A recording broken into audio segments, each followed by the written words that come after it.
नमस्कार दोस्तों, मैं सुनील कुमार आपका स्वागत करता हूं आपके अपने चैनल क्या ऐसा होता है में। दोस्तों, जैसे कि पितृपक्ष चल रहा है, हर इंसान के घर में सनातन धर्म के अनुसार पितरों का तर्पण, पिंडदान और श्राद्ध का कार्य हो रहा है और करना भी चाहिए हर इंसान को। अब ऐसी स्थिति में अधिकांश लोगों के मन में एक सवाल उठता है कि क्या मैं इस पीरियड में कालसर्प दोष की पूजा करा सकता हूं, और करा सकता हूं तो मुझे कहां पर यह कालसर्प दोष की पूजा करानी चाहिए जिससे मुझे उस पूजा का सर्वोत्तम फल प्राप्त हो। दोस्तों, जैसे कि अगर हम बात करते हैं कालसर्प दोष के लिए, तो कालसर्प दोष के लिए जो सर्वोत्तम स्थान बताया गया है त्र्यंबकेश्वर बताया गया है। लेकिन जैसे कि अभी पितृपक्ष चल रहा है और पितृपक्ष के लिए मैं जैसे आपको बता चुका हूं, पितृपक्ष के लिए, कालसर्प दोष के लिए और त्रिपिंडी श्राद्ध के लिए जो सर्वोत्तम स्थान है वो त्र्यंबकेश्वर है। अब चूंकि पितृपक्ष चल रहा है तो पितृपक्ष में जो पितृदोष की पूजा होती है, त्रिपिंडी श्राद्ध होता है,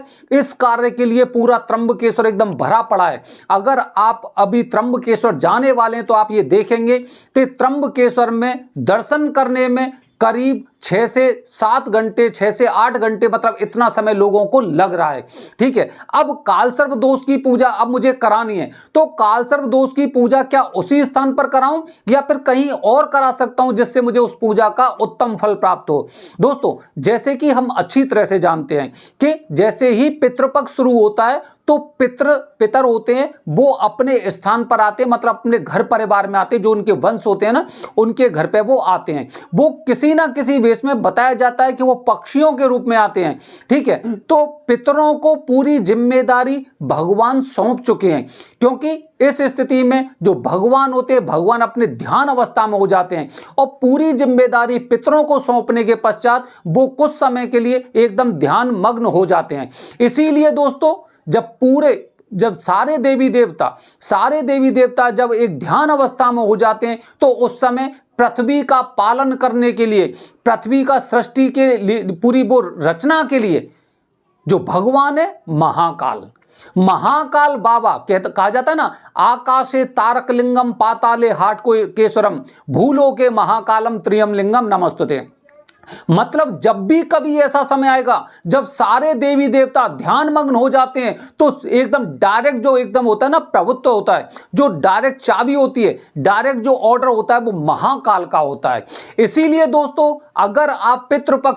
पितृपक्ष से लेकर दीपावली तक अगर आप कोई कालसर्प दोष की पूजा कराना चाह रहे हैं तो सर्वोत्तम स्थान होगा महाकालेश्वर। महाकालेश्वर में कराई गई इस दौरान पूजा आपको तुरंत फल दे सकती है। ऐसा हम नहीं कह रहे, बल्कि जो लोग पितृपक्ष में पूजा करा रहे हैं, महाकाल मंदिर में पूजा करा रहे हैं, वो लोग ये बताते हैं कि जैसे ही मैं पूजा करके पहुंचा तो उसके पश्चात मुझे काफी एकदम राहत मिली, दिमाग शांत हुआ। और काफी लोग तो ऐसे थे जो काफी सालों से ऐसे चिंतित चल रहे थे, जिनकी शादी नहीं हुई थी या फिर घर में कुछ कलह चल रही थी, उनके घर में से कलह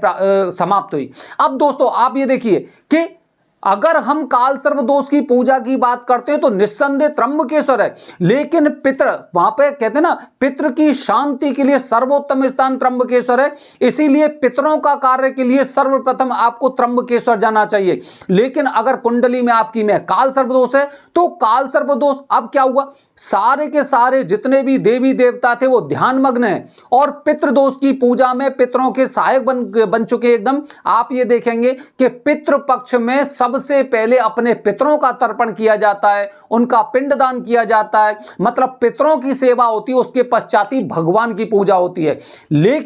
लेकिन दोस्तों, क्या होता है कि जब हम कालसर्प दोष की पूजा करते हैं तो कालसर्प दोष की पूजा के लिए जब हम उज्जैन जाते हैं, उज्जैन मतलब महाकाल में जाते हैं, तो बताया जाता है पूरी सृष्टि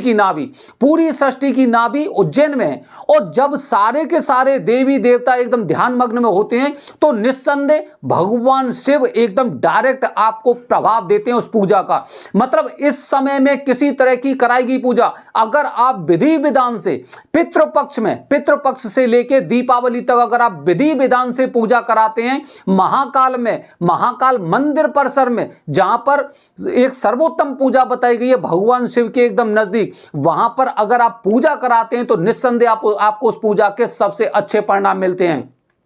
दोस्तों, तो अगर आप भी ऐसा प्लान कर रहे हैं, आप ये सोच रहे हैं, आप एकदम गुप्तगू में आप ये सोच रहे हैं अभी तो पितरों का कार्य हो रहा है, क्या इस समय पूजा की जा सकती है या नहीं की जा सकती, क्योंकि ये पितृपक्ष है और काफी लोग तो पितृपक्ष को अशुभ मानते हैं, जबकि अशुभ नहीं है। पितृपक्ष तो एक ऐसा है कि अगर इस समय में आप कुछ एक अच्छा कार्य करते हैं तो निस्संदेह उसके आपको बहुत जल्दी अच्छे परिणाम मिलते हैं। अब आपके घर में, अब आप देखिए, आपके घर में पितरों का तर्पण हो रहा है, पिंडदान हो रहा है, मतलब सारी की सारी चीजें वो हो रही हैं जो सनातन धर्म के अनुसार बताई गई हैं। आपके घर वाले पूरा एकदम विधि विधान से पितरों की सेवा में लगी हुई हैं और आप महाकाल में जाके, महाकाल मंदिर में जाके आप वहां पर काल सर्पदोष की पूजा करा रहे हैं, तो आप ये मानिए कि वो शक्ति ऐसी है कि आपको तुरंत, जैसे आप पूजा करने के पश्चात आप घर लौटेंगे ना, तो निस्संदेह आप देखेंगे कि आपको हो सकता है उस पूजा के बहुत अच्छे परिणाम मिलें, क्योंकि महाकाल के पास कराई गई पूजा एकदम कहते हैं ना एक सर्वोत्तम परिणाम देती हो, खासकर जब इस पीरियड में जब सारे देवी देवता एकदम ध्यान मग्न हो जाते हैं। तो दोस्तों, अगर आप भी चिंतित हैं कि क्या इस पीरियड में पूजा कर सकते हैं, क्या नवरात्रि में पूजा हो सकती है, तो आप एक चीज को समझिए कि सबसे पहले तो पितृपक्ष की अगर हम बात करते हैं तो पितृपक्ष में आप महाकाल मंदिर में पूजा कराइए, जहां पे आपको पूजा के बहुत अच्छे और सर्वोत्तम फल मिलने वाले हैं। दूसरी बात दोस्तों, जैसे ही नवरात्रा शुरू होंगी तो नवरात्रा, भाई पृथ्वी के देवता कौन है? महाकाल, भगवान शिव, वो पूरी पृथ्वी के भूलोक में महाकाल की पूजा होती, और उसी नवरात्रि के समय में, नवरात्रि मतलब माता दुर्गा जो हमारी माता है, मतलब माता के समय में अगर पिता के पास पूजा की जाती तो आप समझ सकते हैं कि उस पूजा के आपको कैसे परिणाम मिलने वाले हैं। माता दुर्गा भी प्रसन्न हो रही हैं, भगवान शिव भी प्रसन्न हो रहे हैं, क्योंकि आपकी पूजा एक ऐसे स्थान पर है जो पूरी पृथ्वी की नाभि है, पूरी पृथ्वी की नाभि महाकाल, और महाकाल के मंदिर में ही जब आप पूजा करने वाले हैं तो निश्चित रूप से मान के चलिए दोस्तों कि आपको उस पूजा के बहुत जल्दी और उचित परिणाम मिलने वाले हैं, सर्वोत्तम फल मिलने वाले हैं। दोस्तों, मेरी आने वाली वीडियो में आपको बताने जा रहा हूं, आप काफी दिनों से चिंतित है ना, आप काफी दिनों से चिंतित है, आपके घर में कुछ इस तरह की समस्याएं चल रही हैं, या फिर आपका व्यवसाय नहीं चल रहा है, या फिर आप मान के चलिए कि आपकी शादी में रुकावट आ रही है, आप ये मानिए कि आपका रोजगार ठीक से नहीं चल रहा है और घर में किसी ना किसी तरह का तनाव रहता है, यहां तक कि आपको संतति प्राप्ति नहीं हो रही है, तो दोस्तों ये वीडियो आपके लिए। आने वाली वीडियो में बताने जा रहा हूं